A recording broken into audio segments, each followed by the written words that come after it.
The worst transaction I ever had.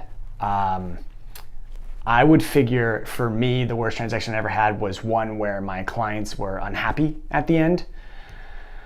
It was unfortunate because in that situation, I felt like I had done everything I could do.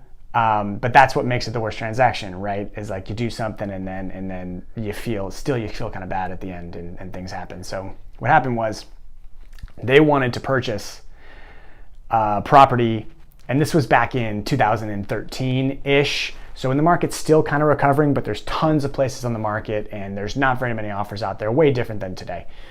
And they wanted to purchase, they were in a 3-on-a-lot townhome in Redondo Beach. They were a back unit and they wanted to purchase the middle unit right next door because the brother of one of the homeowners, one of my buyers, the brother is a little bit special needs and they wanted him to be next door, which is fantastic. I'm happy to help. And this home was on the market from an agent who was less than forthcoming, and I would argue lived in the gray area a lot, probably on the wrong side of the gray area, to the point where I knew I was the only offer in the situation and I had to call her and her broker and mention the word fraud and things like that in order to get her to really look at her offer, because I felt like she was trying to sell to her own clients and not presenting our offer.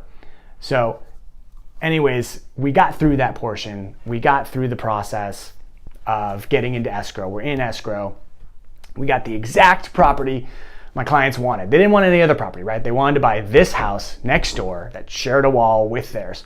And we're in the investigation stage, and there's a leak under the kitchen faucet, and I don't remember some specific details, but like some things were wrong with the house, and that happens. These homes that we buy most of the time are not brand new. So there's always something, and a lot of times you negotiate for these things. But the seller also has no obligation to give you any repairs. So we were negotiating pretty hard for repairs, trying to get everything taken care of. And the seller at the time was unwilling to do most of them. And I was trying to explain this at one point, and I think the repairs totaled like $1,500. So it's a lot of money, I'm sure, but when you're purchasing an asset that at that point was, I believe, $460,000-ish, which, if you know the prices in Redondo Beach, 3-bed, 2-bath townhome in North Redondo Beach, around $460,000, you know it was over 10 years ago, or 10 years ago-ish. So long time ago, it's $1 million property now. Anyways, so we're arguing over $1,500, and the seller won't give it to us, and the seller's starting to cancel.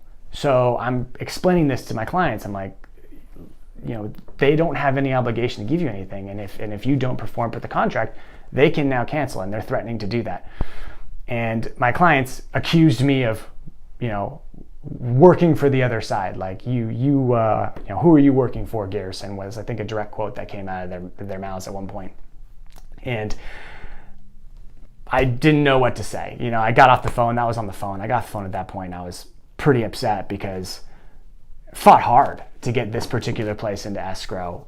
Did all the inspections, did everything good, and over $1,500, seems like I had lost the trust of my clients. So that was a little rough. We end up closing. To be honest, I can't remember if we ended up getting the $1,500 or not. I just remember the $1,500 number. But I would imagine we didn't, considering they were still upset at the end. But at the end, we're basically at closing. I get a phone call from the wife of the buyer, and she just chews me out. Just uncensored criticism of the whole process, which makes it easily the worst transaction I've ever had. Because we worked hard for that one in a tough market. I had to fight to get them into escrow, and then the seller didn't want to do something, and then they got really pissed off at me, like I could change the seller's mind. But then we finished and we were done, and then they continued to call and chew me out. So I haven't spoken to that family since. They're not repeat clients. That was a long time ago. I've moved on. But yeah, I'd say that was definitely the worst transaction I've ever had. Yeah.